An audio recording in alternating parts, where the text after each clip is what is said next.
What is the rest of your team? The rest of my team, we have a small team and the rest will come. No worry. We are traveling with a small team and we have a small embassy. We are not a big power like Russia. आप Dubai में जाके cricket खेलते हैं, आप देखिए कि जो Saudi अरब है उसने आईपीएल जो है इंडियन प्रीमियर लीग, जो कि कहा जाता है कि इज अ कैश रिच, बड़ा बड़ा पैसा है उनके पास। उज्बेकिस्तान के अंदर अफगानिस्तान के जो पड़ोसी देश हैं उनके विदेश मंत्रियों की मीटिंग बुलाई गई अफगानिस्तान को लेकर, लेकिन पाकिस्तान के जो विदेश मंत्री हैं बिलावल भुट्टो, वो भाई साहब अपने देश के अंदर बैठे हैं और अलग अलग देशों के एम्बेसडरों से मीटिंग कर रहे हैं। मुझे पाकिस्तानियों के भीख मांगने के स्टाइल से मैं यार इतना ज्यादा इंप्रेस्ड हूं।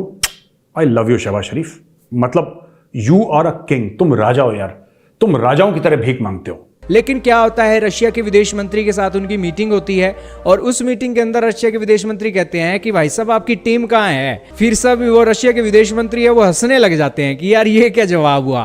फिर हिना रब्बानी खान कहती है कि हम अपनी छोटी सी टीम लेकर आ जाए हैं। मैंने आपकी एक लास्ट वीडियो देखी थी, उसमें आपने कुछ पाकिस्तान के ब्लॉगर्स के लिए एक बात आपने कहा कि ये लोग भारत सरकार से पैसा लेते हैं। अब अगर सऊदी अरब जो है वो इंडिया के पास जा सकता है, तो ये तो मच बिफोर पाकिस्तान की जो सरकार है उसको ये सोचना चाहिए था कि वो ऐसी क्या चीज़ें हैं जो हम दे सकते हैं। और ये जो मैंने बात की, कुछ चंद, बहुत से नहीं, लेकिन भारत की एक कोशिश रहती है कि, और मैं चूंकि ज़ाती तौर पे जानता हूँ, जिन लोगों को कांटेक्ट किया गया मैं उनको भी जानता हूँ और उन्होंने मुझे खुद ये बताया और मेरे पास तस्वीर भी हैं और उन सारी मीटिंग्स की रिकॉर्डिंग्स भी हैं। जब मैचेस वगैरह होते हैं इंडिया के अंदर उसके क्रिकेट के, तो आईपीएल के, तो वो चीयर लीडर्स होती हैं, लड़कियां डांस करती हैं, भागती दौड़ती हैं, चौके छक्के आउट होता है।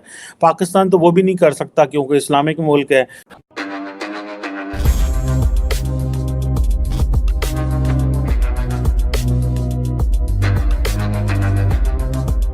नमस्कार दोस्तों रिसेंटली पाकिस्तान की फॉरेन अफेयर्स की टीम उज्बेकिस्तान गई हुई है एक मीटिंग को अटेंड करने के लिए, जिसमें रशिया, उज्बेकिस्तान, चाइना मौजूद थे। और दोस्तों इस मीटिंग को अटेंड करने के लिए पाकिस्तान के फॉरेन मिनिस्टर को बुलाया गया, लेकिन इस मीटिंग को अटेंड करने के लिए पाकिस्तान के deputy foreign minister Hina Rabbani Khan और उनके साथ एक ऑफिशियल गए थे। और पाकिस्तान की इतनी छोटी सी टीम को देख करके रशिया और अन्य मेंबर्स पाकिस्तान की हालत पे हंस रहे हैं और हिना रब्बानी खान उन देशों के सामने अपने भिखारी होने वाले हालत पर रो रही है। जबकि दोस्तों पाकिस्तान के इस वक्त के फॉरेन मिनिस्टर बिल्लो रानी खुद के देश में बैठ करके कुछ एम्बेसडर से मुलाकात कर रहे हैं और उन्हें इस बात की चिंता सताई जा रही है कि अगर बिल्लो रानी अपने देश से बाहर निकलते हैं तो उनकी एब्सेंस में तख्ता पलट भी हो सकता है। और ये ट्रेंड हम इमरान खान जब रशिया गए थे तब देख चुके हैं। तो चलिए दोस्तों इसी पर आगे पाकिस्तानी मीडिया का रिएक्शन देखते हैं। एक और मैंने आपकी एक लास्ट वीडियो देखी थी, उसमें आपने कुछ पाकिस्तान के ब्लॉगर्स के लिए एक बात आपने कहा कि ये लोग भारत सरकार से पैसा लेते हैं। आप भारत पे भी इल्जाम लगा रहे हैं, आपके पास कुछ सबूत तो होंगे क्योंकि आप बड़े जिम्मेदार रहे। बिल्कुल, मैं बगैर सबूत के बात करता नहीं, और मैं जो बात अप्रिशिएट करने की होती है भारत की, मैं अप्रिशिएट भी करता हूँ और उसमें मुझे पाकिस्तान में बहुत तनकीद होती है। लेकिन इसके बावजूद जो बातें ठीक हैं वो ठीक हैं और बगैर सबूत के। और ये जो मैंने बात की, कुछ चंद, बहुत से नहीं, लेकिन भारत की एक कोशिश रहती है कि, और मैं चूंकि ज़ाती तौर पे जानता हूँ, जिन लोगों को कांटेक्ट किया गया मैं उनको भी जानता हूँ और उन्होंने मुझे खुद ये बताया और मेरे पास तस्वीर भी हैं और उन सारी मीटिंग्स की रिकॉर्डिंग्स भी हैं। तो मैं कोई हवा में बात नहीं कर रहा, मैं बात जो करता हूँ बड़ी जिम्मेदारी के साथ बात करता हूँ। और जहाँ तक आपने कहा टीटीपी के हवाले से, अफगानिस्तान के हवाले से, यस, अफगानिस्तान में भारत ने डेफिनेटली, इसका मैंने खुद पहले ही जिक्र कर दिया था कि भारत ने इकोनॉमिक डेवलपमेंट में काफ़ी काम किया भारत ने पिछले 20 सालों में, लेकिन साथ साथ पाकिस्तान को डिस्टेबलाइज करने की भी पूरी कोशिश की।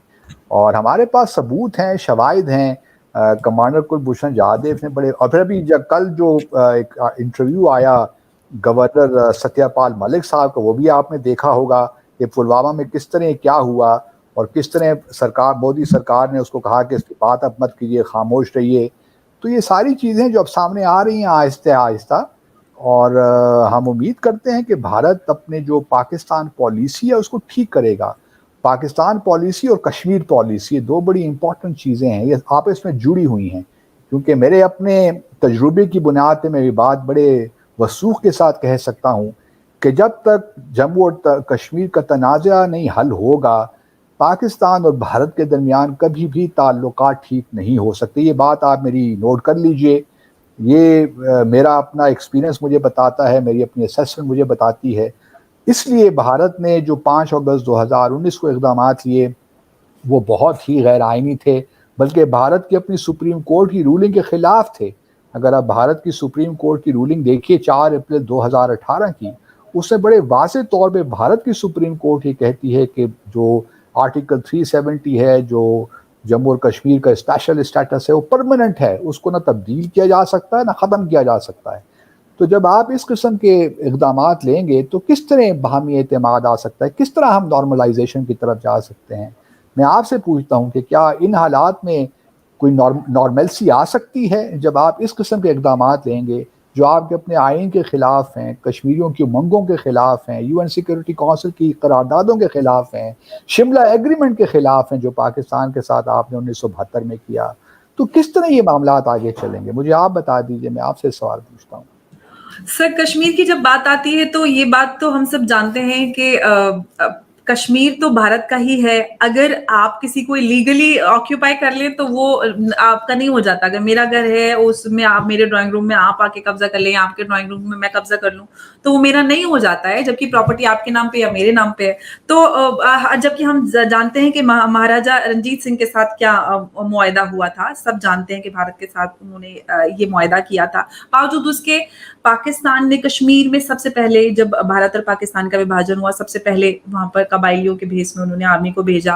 और आपके जो रिटायर्ड जनरल हैं उन्होंने अपनी किताब में लिखा भी है कि वो किस तरह से वहां पर ये अटैक हुआ। शुरुआत किसने की? पाकिस्तान ने की।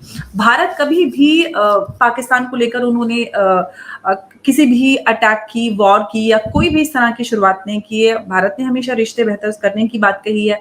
कश्मीर की बात करें तो आज कश्मीर में जो भारत के पास कश्मीर है, मैं पाकिस्तान ऑक्यूपाइड कश्मीर की बात नहीं करी, वहाँ के हालात तो बहुत गंभीर है। कश्मीर में हमारे यहाँ पर बहुत डेवलपमेंट हो रहा है। कॉलेजेस मेडिकल कॉलेजेस की बात करें तो वहाँ से सबसे ज्यादा मेडिकल के जो स्टूडेंट्स हैं या डॉक्टर्स हैं, सबसे ज्यादा कश्मीर से आते हैं भारत के अंदर। और वहाँ पर आप किसी भी तरह इंफ्रास्ट्रक्चर डेवलपमेंट की बात करें, अभी यूएई ने बहुत बड़ा, इमार ने एक बड़ा प्रोजेक्ट मॉल के रूप में वहां पर स्टार्ट किया है, तो वहां पे बड़े डेवलपमेंट हो रहे हैं। G20 की समिट होने जा रही है वहां पर। तो इसको लेकर पाकिस्तान को एतराज क्यों है, जबकि ये बात तो पहले से क्लियर है कि G20 को लेकर भी पाकिस्तान ने एतराज जताया। आपका भी मैंने एक आर्टिकल पढ़ा था जिसमें आपने कहा कि अगर जम्मू कश्मीर को लेकर भारत कुछ करता है तो हम बड़ा कुछ परमाणु बम और इस तरह का कुछ। नहीं, मैंने तो ये बात नहीं की बॉम्ब शॉन्स की, लेकिन क्वेश्चन यही है, देखिए अगर सब कुछ कश्मीर में इतना ही अच्छा है तो फिर ये जो इतनी आपने 7-8 लाख वहाँ सिक्योरिटी पर्सनल डिप्लॉय किए हुए हैं तो खुदारा उनको निकाल दीजिए। जिस तरह बाकी इन्फिल्ट्रेशन करना छोड़ देगा उस दिन सिक्योरिटी पर्सनल हट जाएंगे। जिस तरह अच्छा बाकी जो आपने बिल्कुल पाकिस्तान में गली गली नुक्कड़ आर्मी क्यों लगाई? नहीं, नॉट एट ऑल। आप अगर आजाद जम्मू कश्मीर आइए,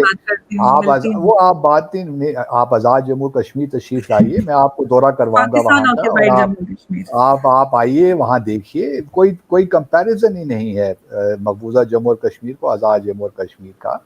ये तो देखिए आपने ड्रैकोनियन लॉज लगाए हुए हैं, एस्पा आप हटा दीजिए, पब्लिक सेफ्टी एक्ट हटा दीजिए, और बहुत से ड्रैकोनियन लॉज हैं जो आपने लगाए हुए हैं। आपने देखिए सारी हुर्रियत लीडरशिप को इत्तेहाद जे ने बंद किया हुआ है। आप क्या क्या बताएं अब आपको सर, वो लीडरशिप जो भारत को तोड़ने की, कौन सा, आप ये बताइए सर, आपके देश को कोई तोड़ने की बात करे उसको आप खुला छोड़ देंगे, उसके खिलाफ कोई एक्शन नहीं लेंगे? आप छोड़ देंगे, तोड़ो कुछ भी करो? बिल्कुल हम उनके खिलाफ एक्शन लेंगे। एक्शन ले रही है वो अब नेशनल सिक्योरिटी को ध्यान में रखते हुए ले रही है ना। नहीं तो फिर मुझे ये बताइए ना, अगर इतना ही आप कहती हैं कि ये आपका इंटेग्रल पार्ट है तो फिर पाकिस्तान के साथ क्यों इतने आप मुज़ाकरात करते रहे जम्मू और कश्मीर पे? क्यों 2004 से लेकर 2008 तक हम लोग बैक चैनल पे क्या डिस्कशन हो रही थी? अगर आप अभी जो एम्बेसडर लांबा साहब की किताब आई है वो उठा के जरा पढ़ें तो फिर क्या बातचीत हम करते रहे अगर इतना इंटेग्रल पार्ट है? फिर शिमला एग्रीमेंट में हम क्यों बातें ये कर रहे हैं कि हम इसको कश्मीर के मसले को, तनाज़े को हल करेंगे म्यूचुअल गुफ्तगू के साथ। तो ये मैं भारत बहुत पहले होना चाहिए था, लेकिन आप नहीं, जो सरकार है जो अभी पॉलिटिकल विल दिखा के सारे जो लॉन्ग पेंडिंग कॉन्फ्लिक्ट्स हैं जिनको रिजॉल्व होना चाहिए था, जो कि होना ही नहीं चाहिए था मुझे लगता है, उसको अगर हल करने की बात करती है तो आप लोग कहते हैं कि नहीं ऐसा नहीं होने देंगे, कश्मीर बनेगा पाकिस्तान, हम परमाणु बम चलाएंगे, ये करेंगे, वो करेंगे। आप लोगों का आर्गुमेंट ही ठीक नहीं है, पहले अपना आर्गुमेंट ठीक कर लीजिए। आप बताइए क्या आपके हिसाब से कौन सा आर्गुमेंट ठीक है? पहले ये क्लैरिटी आप ले आइए कि कोई एक इशू है कि नहीं जम्मू और कश्मीर पाकिस्तान के दरमियान, जिसको तय होना है मुज़ाकरात के जरिए। पहले तो आप मुझे ये क्लैरिटी ले आइए। भारत में ये क्लैरिटी नहीं है। एक तरफ आप कहते हैं कि जी हमारा वो इंटेग्रल हिस्सा है, कोई हमारा इंटरनल मैटर है, कोई लोकस स्टैंडाई नहीं है पाकिस्तान का, हम पाकिस्तान से कश्मीर बात नहीं करेंगे।